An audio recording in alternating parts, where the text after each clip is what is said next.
চলুন কাবাব খাই। এত গন্ধ পেয়ে না খেলে অন্যায় হবে। প্রত্যুষ হেসে বলল। ঠিক আছে। তারা 1 প্লেট শিক কাবাব আর 1 প্লেট স্বামী কাবাব নিয়ে রাস্তার পাশেই বসে পড়ল। চারপাশে হইচই, কেউ দরাদরি করছে, কেউ আবার মশলা মাখছে। তৃষা কাবাবের টুকরো মুখে দিতেই স্বাদে চোখ দুটো আপনা আপনি বন্ধ হয়ে গেল। আহা, দারুণ স্বাদ। প্রত্যুষ চোখ মেলে তাকিয়ে বলল। স্বাদ আছে, কিন্তু দেখো আগুনে ঝলসাতে ঝলসাতে কাবাবের ভেতরেও দাগ পড়ে গেছে। ঠিক কিছু মানুষের জীবনের মতো বাইরে রঙিন, ভেতরে পোড়া দাগ। তৃষা কিছুক্ষণ চুপ করে থাকে, তারপর হাসির ভান করে বলল। আপনি না থাকলে হয়তো আমি এত গভীর কথা ভাবতাম না। আমি শুধু এই আলো ঝলমলে করা পুরান ঢাকাটাকেই তখন উপভোগ করতাম। প্রত্যুষ গম্ভীর কণ্ঠে বলল। আলোর আসল সৌন্দর্য তখনই বোঝা যায় যখন কেউ অন্ধকার দেখে আসে। খাওয়া শেষে তারা রিকশা নিয়ে সদরঘাটে যায়। নদীর ধারে বসে দুজনের হাওয়ায় চুল উড়িয়ে নেয়। দূরে লঞ্চের সাইরেন বাজে, আলো পানিতে প্রতিফলিত হয়। তৃষা নদীর দিকে তাকিয়ে বলল।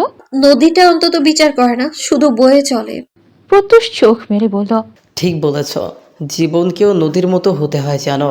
নানা রকম কোলাহল, দুঃখ, সুখ বয়ে নিয়ে যাওয়া, থেমে না থাকা, কত মিল বলো। তৃষা মৃদু হাসি দিয়ে বলল। তাহলে আজ আমরা জীবনটাকে একটু হলেও নদীর মতো করে উপভোগ করতাম, তাই না? প্রত্যুষ মাথা নেড়ে বলল। হ্যাঁ, তবে মনে রেখো, নদীরও গন্তব্য আছে, সমুদ্র। আর আমাদেরও। শুধু পথটা আমরা কেউ জানি না, খুঁজলেই হয়তো পাওয়া যাবে। তৃষা বাসায় ফিরতে ফিরতে রাত 10:30টার কাছাকাছি আনুমানিক বেজে যায়। প্রত্যুষের আজকে নাইট শিফট আছে। সে বাড়ির গেটের কাছে তৃষাকে নামিয়ে বিদায় দিয়ে সরাসরি কাজে চলে যায়। গাড়ি চোখের সামনে থেকে যাওয়া পর্যন্ত তৃষা দাঁড়িয়ে থাকে। প্রত্যুষ চলে গেলে সে পেছন ফিরতেই আচমকা একটা প্রশস্ত বুকের সঙ্গে ধাক্কা খায়। নিজেকে সামনে নিয়ে সামনে তাকাতেই দেখলো প্রেম নেওয়াজ দাঁড়িয়ে আছে, প্যান্টের পকেটে হাত গুজে। কি মাতাল করা তার চাহনি, কি তার সুঠাম দেহ, বাদামি রঙের চোখ দুটো ঘায়েল করার মতো। উজ্জ্বল শ্যামবনের পুরুষটা একটু কম আকর্ষণীয় হলেও পারত। প্রেম তৃষার দিকে তাকিয়ে বলল। তোমার ওয়াটারপ্রুফ লিপস্টিকটা খেয়েছে কে? আমি আর কে? অন্য কেউ? শুনুন, রুমে যাবো, ঘুম পাচ্ছে আমার। তৃষার কানে তখন ইয়ারপডস, সে গান শুনছে। প্রেম ভ্রু কুচকে তাকে জিজ্ঞেস করল। সারাদিন গান শোনা, খেয়ে দিয়ে কাজ নেই, দেখি কি এমন গান শুনো। প্রেম জোর করে টেনে ইয়ারপডস খুলে নিজের কানের কাছে ধরতেই কেমন যেন চুপ হয়ে গেল। পরক্ষণে ইয়ারপডস তৃষার কানে লাগিয়ে দিয়ে বলল। এই গান সবসময় শুনো নাকি? আমি গানই কেন শুনবো? আধারের গাওয়া আরো অনেক গান আছে। আর সোলো ব্র্যান্ড প্রেজ রোজের নাম শুনেননি আপনি? শুনিনি। প্রাচীনকালের মানুষ দেখি। তুমি আমার রুমে যাও, আমি 2 মিনিটের মধ্যে আসছি। আপনার রুমে কেন যাব? আমার কি থাকার মতো জায়গার এতই অভাব পড়েছে? তৃষা আরো কিছু বলতে যাবে তার আগেই প্রেম তার দিকে সরু চোখে একবার তাকায়। সেই চাহনি দেখে তৃষা বলল। আরে বাবা, চোখ কেন রাঙান? আমাদের মনে হয় চোখ নেই। আচ্ছা, ঢং করবে না, যাচ্ছি তো। মনে মনে তৃষা দ্রোয়া ইউনিস পড়তে লাগলো। না জানি কপালে কোন শনি ঘুরছে।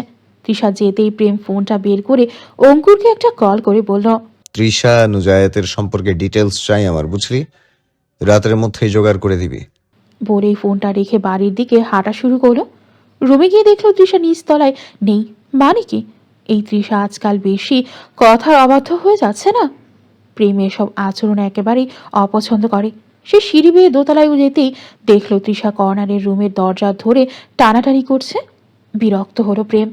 তার ঘরে তৃষাকে সে আসতে দিয়েছে, এটাই তো অনেক। এমন হাতাহাতি তো পছন্দ করে না। সে তৃষাকে টেনে নিজের কাছে এনে বলল। এটা আমার বাড়ি, তাই এখানে ভদ্র মানুষের মতো শান্ত শিষ্ট ভাবে থাকবে। নিজে তো অভদ্র একটা। বলেই তৃষা নিজের মুখ নিচে চেপে ধরলো, মুখ ফসকে খালি ভুলভাল কথা বের হয়ে যায়। যাও রুমে যাও, আমার অভদ্রতার সঙ্গে পরিচয় করাবো তোমায়। তৃষা মুখ ভেঙচি কেটে ভেতরে চলে যায়। প্রেম দরজার হাতল ধরে টানতেই দেখলো তালা মারা, পাসওয়ার্ড দেওয়া। বন্ধ দরজার আড়ালে যা আছে তা আড়ালেই থাক। প্রেম রুমের কাছে আসতেই দেখলো তৃষা একটার পর একটা পাসওয়ার্ড দিয়েই যাচ্ছে তার বেডরুমের লকে। প্রেম আসতেই বলল। হ্যাঁ গো প্রেম ভাই, আপনি অনেক বড় লোক, তাই না? রুমে পাসওয়ার্ড ব্যবহার করেন? তো তোমার মতো ফকিন্নি নাকি? যা উল্টো ঘুরো। পাসওয়ার্ড দেখে যদি চোর রুমে ঢুকে কিছু চুরি করে নিয়ে যায়, তার চেয়ে বড় কথা প্রেম নেওয়াজের বেডরুমে চাইলেই সবার যাওয়ার সৌভাগ্য হয় না। তাহলে আমায় কেন আনলেন? উফ সোনা, বেশি বকো তুমি। তৃষা উল্টো দিকে ঘুরতেই প্রেম দরজা খুলল। ভেতরে ঢুকে তৃষা তো অবাক। এত ইউনিক ডেকোরেশন আর এত বিরাট রুম।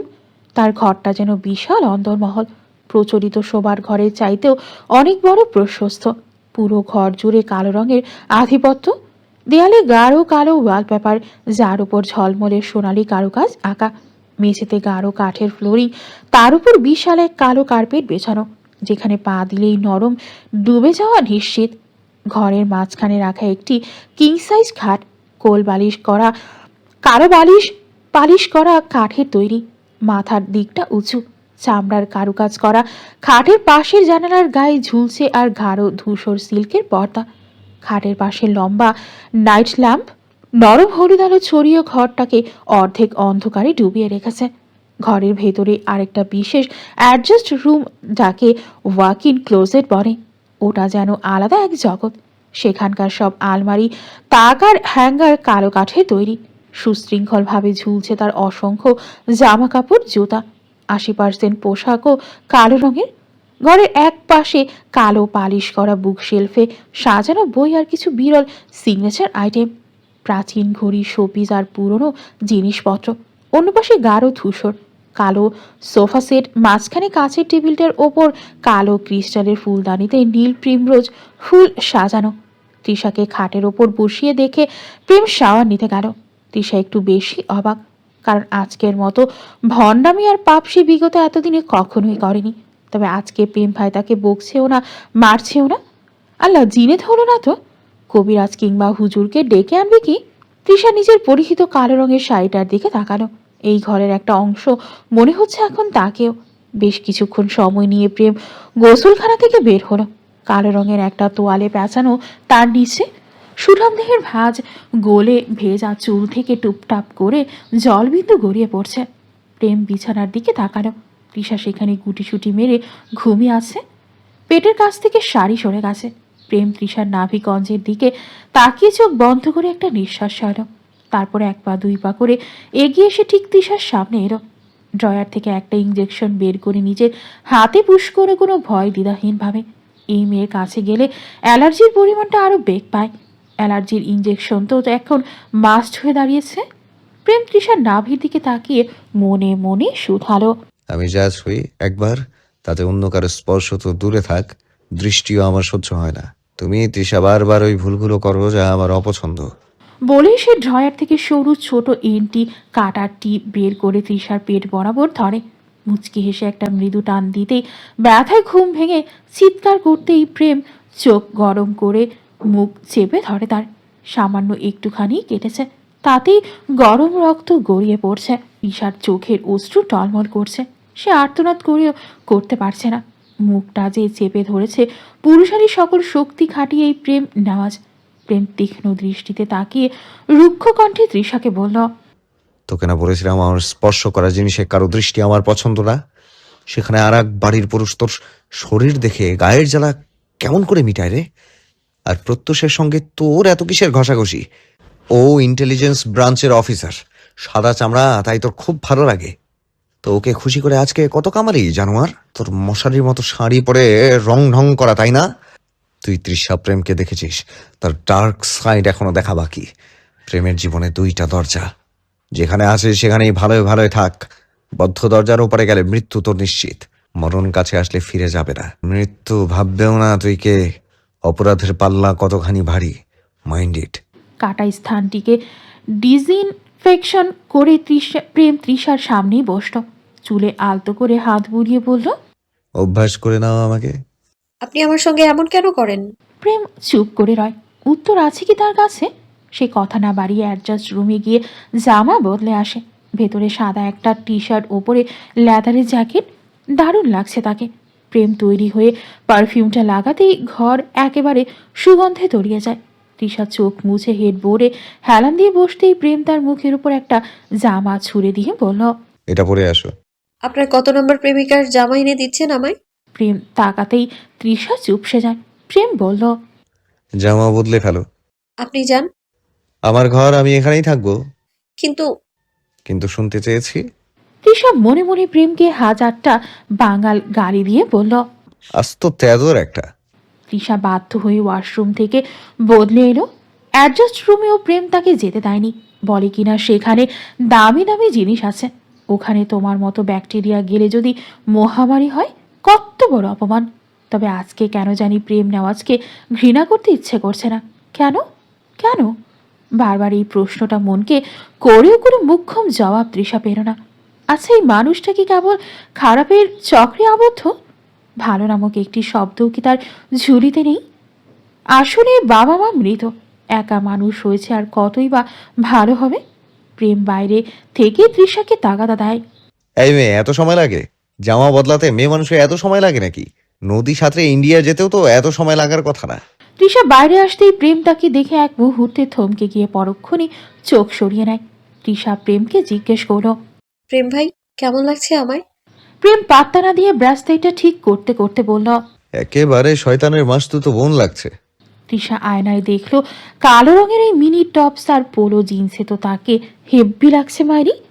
প্রেম ভাইয়ের রুচি ভালো না, তাই তো পচা কথা বলে। সুন্দরী মেয়েকে পচা কথা বলার জন্য সরকারের পক্ষ থেকে যদি আইনি কোনো ব্যবস্থা থাকতো, তাহলে প্রেম ভাই এতক্ষণে জেলে চাক্কি পিসিং পিসিং করতো। যাও, গিয়ে বাইকের সামনে গিয়ে দাঁড়াও। আমি 1 মিনিটে আসছি। আমি বাসায় যেতে পারবো। বাসায় যেতে বলেছি? বাইরে যাব। ঘুরতে যাব? না, মরতে। উফ প্রেম ভাই, আপনি কত টক্সিক। তো টক্সিকের মায়েরে বাপ, নিচে যা।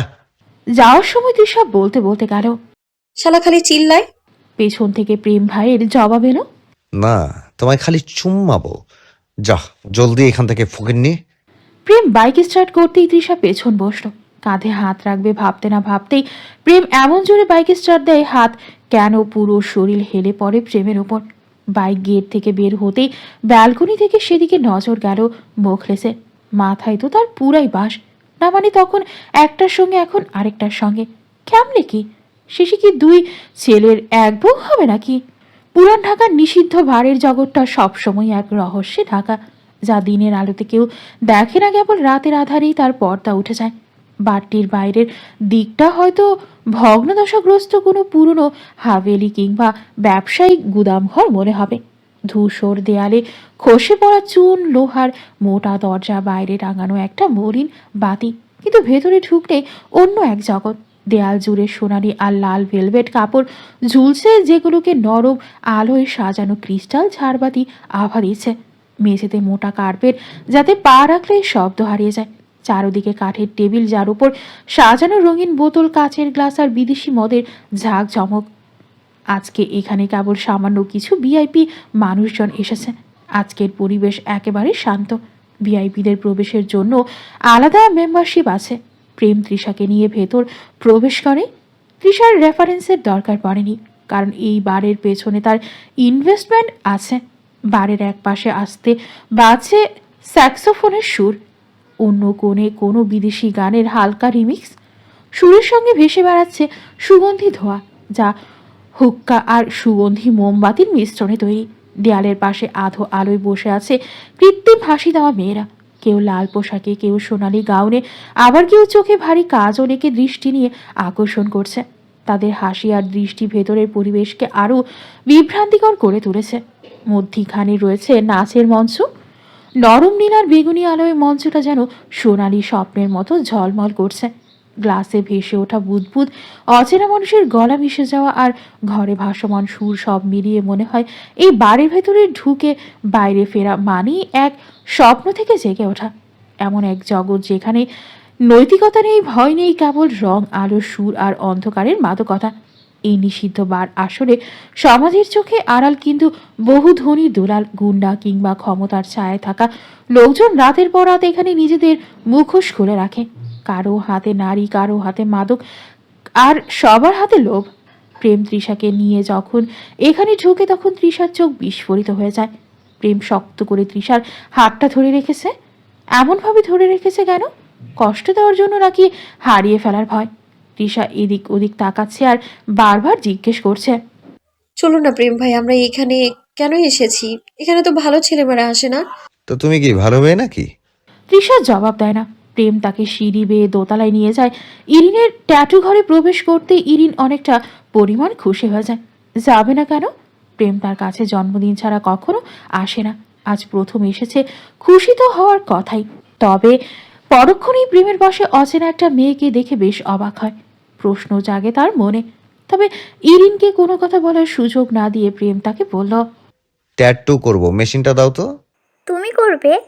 আর এই মেয়ে কি হয়? প্রেম তৃষার দিকে তাকালো। কি হয় তৃষা তার? কি বলবে?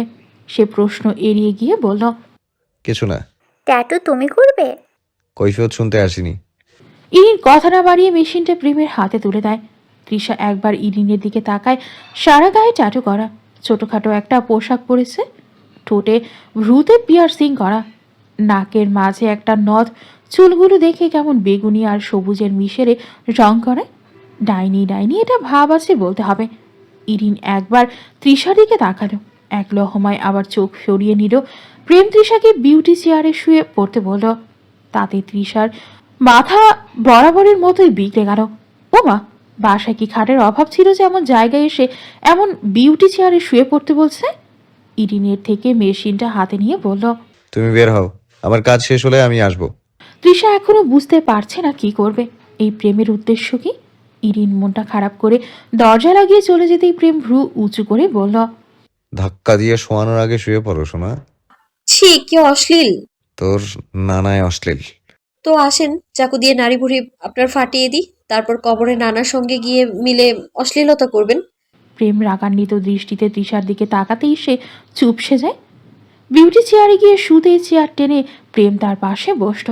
চুইংগাম চিবাতে চিবাতে তৃষার গায়ে হাত দিতেই তৃষা ক্ষেপে বলল, আপনার নামে মামলা দিব প্রেম। আমি হামলা করার আগেই মুখটা বন্ধ করা যায়। প্রেম তৃষার টপসটা উপরের দিকে উঠাতেই ফকফকা পেটটা উন্মুক্ত হলো। তৃষার কান্না চলে আসছে। এই নোংরা লোক তার সঙ্গে সবসময় এমন নোংরামি করে। শালার বেটা ভালোবাসে না, আবার দূরেও যায় না। প্রেম তৃষার পেটের দিকে তাকাতেই তৃষা মাথা উঁচু করে বলল, প্রেম ভাই, আপনিও জামা খুলেন, আমিও আপনার পেট দেখব। সরাসরি বললেই তো পারো। আপনার শরীর দেখলে আমার মনের অবস্থা নাজেহাল হয়। আর একটু দেখি আমার মনের বরফটা পুরোপুরি গলিয়ে দেন না। আচ্ছা ভাইয়া। এই তুই আমাকে ভাই ডাকবি না। তোর আমার বোন হওয়ার কোনো যোগ্যতা নেই। প্রেমের বোন নেই আর থাকবেও না। Mind it. তো কি ডাকবো? তৃষা। তৃষা চুপ করে গেল। তবে প্রেম মেশিনটা হাতে নিতেই সে চেঁচিয়ে বলল, ভাতার, তুমি আমায় পেটটা ফুটো করে দিও না। ইয়ে মানে প্রেম খালু। প্রেম ডাকেন জাস্ট। আমার বয়স এতটাও না যে আপনার মেম সাহেব আমাকে খালু ডাকতে হবে। প্রেম শেষবার তৃষার পেটের দিকে একবার তাকিয়ে তারপর তৃষার দিকে তাকিয়ে বলল, একটু কষ্ট হবে, ব্যথাও পাবে, কিন্তু থামবো না আমি। যদি খুব কষ্ট হয় তাহলে আমার হাতটা শক্ত করে চেপে ধরো, বিটার হার্ট। আমি ট্যাটু করব না। করবে কি করবে না শুনতে চাইনি। বলেই প্রেম পেটের ক্ষতর দিকে চাইল। আলতো করে ছুতেই ব্যথায় তৃষার চোখ বুঝে নিতেই প্রেম তাকে বলল। উঠে বসো, আর বসে চুলগুলো সুন্দর করে সামনের দিকে নাও, ফাস্ট। তৃষা তাই করল। প্রেম তার ঘাড়ের মধ্যে ছোট করে বাটারফ্লাই প্রজাপতির ট্যাটু করে দেয়। করার সময় তৃষা ব্যথায় প্রেমের বাম হাতটা শক্ত করে চেপে ধরে রেখেছিল। প্রেম হাতের দিকে তাকিয়ে বাধা দেয় না, বরং তার ঠোঁটের কোণে হাসির রেখা প্রতিফলিত হচ্ছে। আয়নার সামনে দাঁড়িয়ে পেছন দিকে ফিরে তৃষা বার ঘাড়ের কাছের বাটারফ্লাই ট্যাটু দেখার চেষ্টা করছে। যখন ভালো করে দেখতে পেল তখন নিজেই অবাক হলো। না, ভালোই তো দেখতে হয়েছে। নিজেকে বড়লোক বড়লোক লাগছে। মনে হচ্ছে সে একটা ফুল আর তার ওপর প্রজাপতির ওপর বসে রয়েছে। কাজ শেষে প্রেম তৃষাকে নিয়ে নিচে এলো। প্রেমের হঠাৎ জরুরি একটা কল আসে। সে সাইডে গিয়ে অঙ্কুরের ফোনটা তুলেই বলল, কিরে, কোনো সমস্যা? আরে ভাই, তোর বাইক রেস আছে, তুই কই? মানে কি, ক্যান্সেল করতে বলেছিলাম না? বাজি ধরে ফেলছি, কিছু করার নেই। প্রেম ফোনটা কেটে দেয়। তৃষার কাছে এসে তার মুখটার দিকে তাকায় সে। প্রেমকে বলল, ঘাড় লাল হয়ে গেছে। ঠিক হয়ে যাবে সোনা, মলম লাগিয়ে দেবো। তৃষা অবাক হয়ে রইল।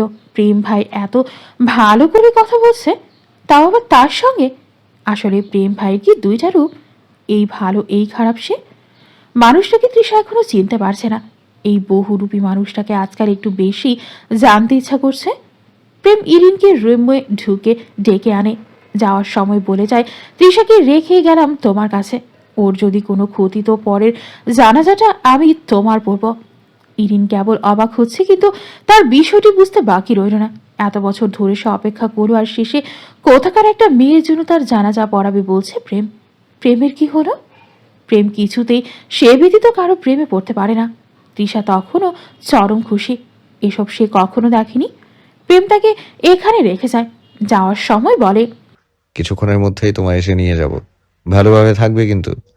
এসে যেন কোনো রিপোর্ট না শুনি। ইস, তৃষা কি বাচ্চা মেয়ে নাকি যে তাকে এভাবে বলবে? কি ঢং করে প্রেম ভাই। যাক, ভালোই হয়েছে, এখন একা একা বড়লোকি কারবার করে দুনিয়া উদ্ধার করে ফেলবে এই তৃষা নুজায়াত। তৃষা দৌড়ে গিয়ে আগেই দুটো হুইস্কির বোতল বগলের তোড়ে নিয়ে হাঁটা শুরু করে। ইরিন তাকে বলে, তুমি নেশাও করো? না, প্রেম ভাই করে, তার জন্যই নিয়েছি। সে আসলে তাকে দেব। বাহ, এত ভালোবাসা! তৃষা বুঝতে পারছে না কি বলবে। আসলে কি এত ভালোবাসা? সে ভালোবাসে প্রেম ভাইকে? কই না তো। তবে প্রেম নামটা শুনে বুক ধুকপুক অবশ্যই করে। কতদিন ধরে তোমাদের সম্পর্ক? তৃষার বুঝতে বাকি রইল না এই ইরিন নামক মেয়েটা যে প্রেম ভাইকে পছন্দ করে। তাই তৃষার মাথায় দুষ্টু বুদ্ধি চেপে বসল। সে মুচকি হেসে মেয়েটিকে বলল, কেন আমার প্রেম সোনা পাখি তোমায় এইসব বলেনি? ইরিনের ভীষণ রাগ হলো। সে আর কথা বলল না। রুম থেকে বের হতেই তৃষা সুযোগ পেয়ে মদের বোতলগুলো খুলে গট গট করে পান করলো। প্রেম ভাই খাবে এসব, তাই আগে চেক দেওয়া দরকার। যদি খেয়ে তার শরীর খারাপ হয় কিংবা পেট ছুটে, তবে খেতে খেতে যে কবে পুরোটা শেষ করে চোখের সামনে সর্ষে ফুল দেখলো তা খোদাই ভালো বলতে পারবেন। তৃষার তখনও হুঁশ নেই। সে মাতাল হয়ে পড়ে আছে মেঝেতে। কেউ একজন গালে হাত রাখতেই নেশাগ্রস্ত তৃষা বলল, প্রেম ভাই আপনি এসেছেন? ওপাশ থেকে জবাব এলো না। তবে কেউ একজন বাজে ভাবে তার স্পর্শকাতর স্থানে হাত ছোঁয়াতেই তৃষা এবার চোখ মেলে তাকালো। ঝাপসা চোখে দেখলো সামনে প্রেম নয় অন্য কেউ। এই লোককে সে চেনে না। সে দাঁত বিকশিত করে তৃষাকে দেখে হেসে বলল, খারাপ লাগছে তোমার? চলো আমি সেবা দিয়ে ভালো করে দেই। তৃষা পেছনের আগেই সে তৃষার গলার টুটি চেপে ধরল। চোখ মুখ উল্টে আসছে তৃষার।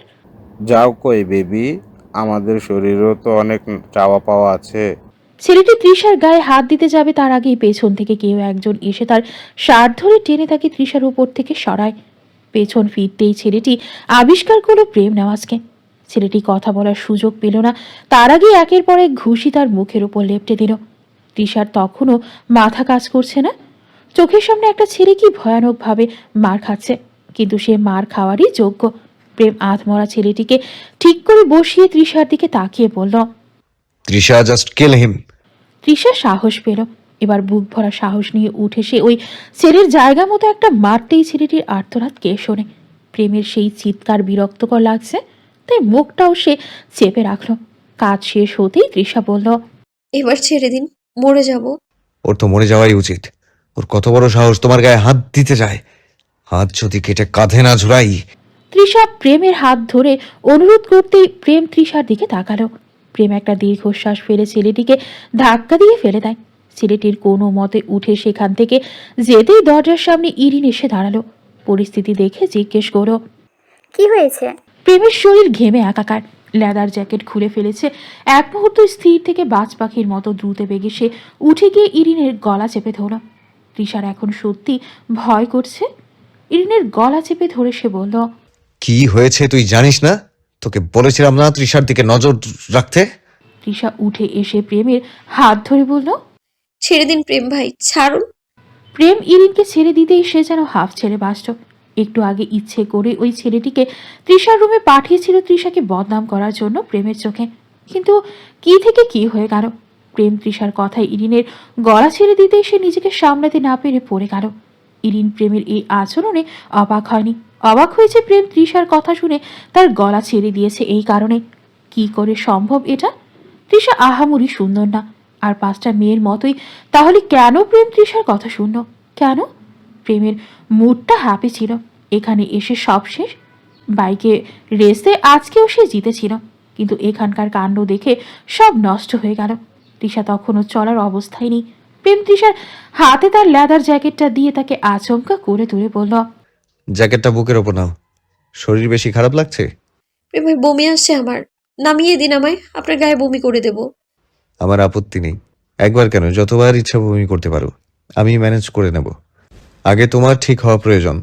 কেন যে এসব খেতে গেলে? তৃষা কিছু বলল না।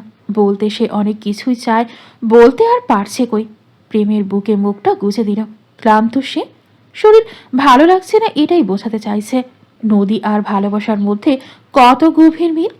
নদীর কালো জল যেমন বুকের ভেতর কত কিছু লুকিয়ে রাখে, তলদেশ দেখা যায় না, তেমনি ভালোবাসাও ভেতরে ভেতরে বহন করে আনন্দের পাশাপাশি ভয়, কষ্ট আর ভাঙনের আশঙ্কা। কেউ নদীর কারো জলে তাকিয়ে হারিয়ে যায়, আবার কেউ ভয় পায় ডুবে যাওয়ার। ভালোবাসার ক্ষেত্রেও তাই, কেউ ডুবে গিয়ে খুঁজে পায় নিজের অস্তিত্ব, আর কেউ ডুবে গিয়ে ভেঙে যায় একেবারে। শেষমেশ নদী যেমন বয়ে চলে, থেমে থাকে না, ভালোবাসাও তেমনই। ভাঙ্গন, ব্যথা, আনন্দ সব পেরিয়ে সে চলতেই থাকে। এটাই তো ভালোবাসার ধর্ম। লঞ্চের ছাদে রাতের আবহাওয়াটা অন্যরকম হয়ে উঠেছে। চারপাশে অন্ধকার নদী, শুধু ঢেউয়ের টুপটাপ শব্দ আর মাঝে মধ্যে দূরে জেলেদের হুঁশিয়ারি ডাক ভেসে আসে। আকাশ জুড়ে ছড়ানো তারা, মাঝে মাঝে মেঘ সরে গিয়ে ফর্সা চাঁদের আলো নদীর বুক জুড়ে রূপালি ঝিকিমিকি ছড়িয়ে দেয়। ছাদের চারপাশে টিউবলাইটের ক্ষীণ আলো, তবে সেই আলো যেন রাতের ঘোর কাটাতে পারে না, বরং অন্ধকারকেই আরো রহস্যময় করে তোলে। মৃদু বাতাসে তৃষার চুল উঠছে। প্রেম নীরবে তাকিয়ে আছে তার দিকে। দুজনের চোখের ভাষায় যেন হাজারো অজানা কথা, অথচ ঠোঁট দুটো নীরব। তৃষার শরীরটা এখন ভালো লাগছে। বমি করার পর হালকা হয়েছে, যদিও বমি প্রেমের গায়ে করেনি। বাতাসে ভিজে নদীর কাঁচা গন্ধ, তাদের গায়ে ঠান্ডা শীতল হাওয়া এসে লাগছে। প্রেমের জ্যাকেটটা তৃষার গায়ে জড়ানো। দূরে কোথাও লঞ্চের সাইরেনের হালকা আওয়াজ ভেসে এসে আবার মিলিয়ে যাচ্ছে নদীর নিস্তব্ধতায়। তৃষার সেদিকে তাকিয়ে আছে। প্রেম ভাই বলল বলি এই রাতের বেলা লঞ্চ ভ্রমণ, ভোরে আবার লঞ্চ ফিরে আসবে, তারাও তখন বাড়ি ফিরবে। রাতটা আজকে এভাবেই নদীর দিকে চেয়ে চেয়ে কেটে যাবে। ভালোই লাগছে তৃষার। তৃষা হাতের আঙুল দিয়ে ছাদের রেলিং আঁকড়ে ধরে মৃদু স্বরে বলল, প্রেম ভাই, এই নদীর দিকে তাকালে মনে হয় সবকিছুই গভীর আর সীমাহীন।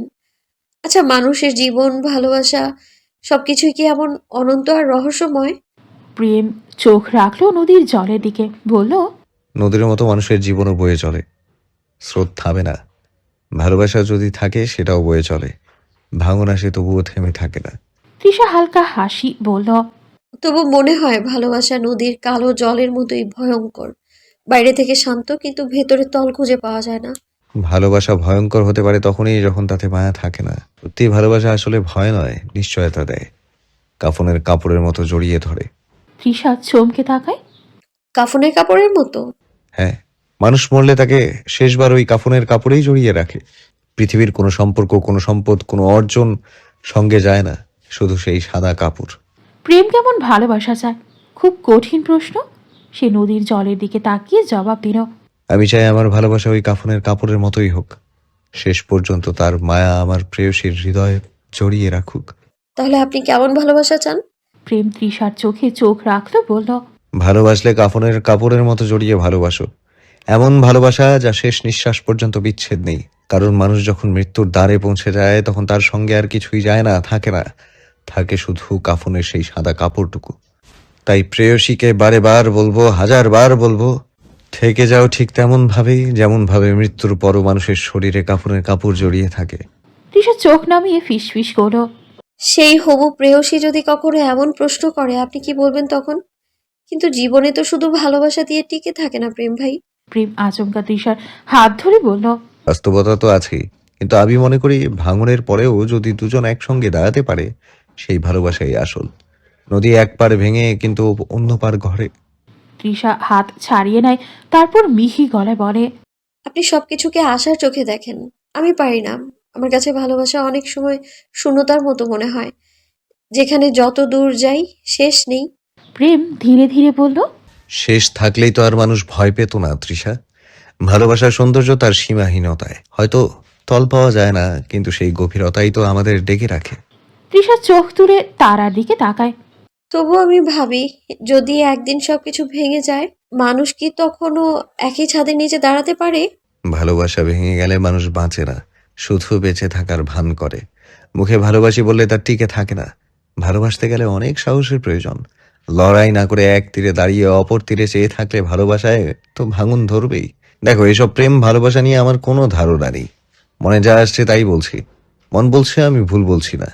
তৃষা হালকা কাপা গলায় বলল, তাহলে আপনি বলতে চাইছেন ভালোবাসা এক প্রকার প্রতিজ্ঞা? হ্যাঁ, প্রতিজ্ঞা, সমর্পণ আর অবিচ্ছেদ্য বাঁধন। যেমন নদীকে তার স্রোত থেকে আলাদা করা যায় না, তেমনি ভালোবাসাকে তার সমর্পণ ছাড়া কল্পনা করা যায় না। তৃষার চোখ ভিজে আসে। কেন আসছে সে জানে না, তবুও সে বুঝতে দেয় না, তবে মনটা কেমন যেন করছে। এই মানুষটা নাকি ভালোবাসতে জানে না, হিংস্রতাই করা। তবে তৃষা আজকে বারংবার একটা যত্নশীল মানুষকে আবিষ্কার করছে। আচ্ছা, এমন তো নয় তার খারাপ আচরণের পেছনে ভয়াবহ কোনো অতীত আছে? তৃষার তখন ঠান্ডা লাগছে। প্রেম তাকে বলল, কিছু চাই তোমার? ঠিক আছো? ঠিক আছি আমি, আমার কিছুই চাই না। তো আমার তো চাই তোমাকে। মৃদু স্বরে বলল প্রেম। কিছু বললেন নাকি? হুম, এখানে অনেক ঠান্ডা, তাই না? তোমার কষ্ট হচ্ছে? চলো কেবিনে যাই। না না, এখানে থেকে এই ঠান্ডার মধ্যে আমি বরবাদ করব প্রেম ভাই। আমি তো অলরেডি তোমার ধরে বরবাদ হয়ে গেছি। মানে?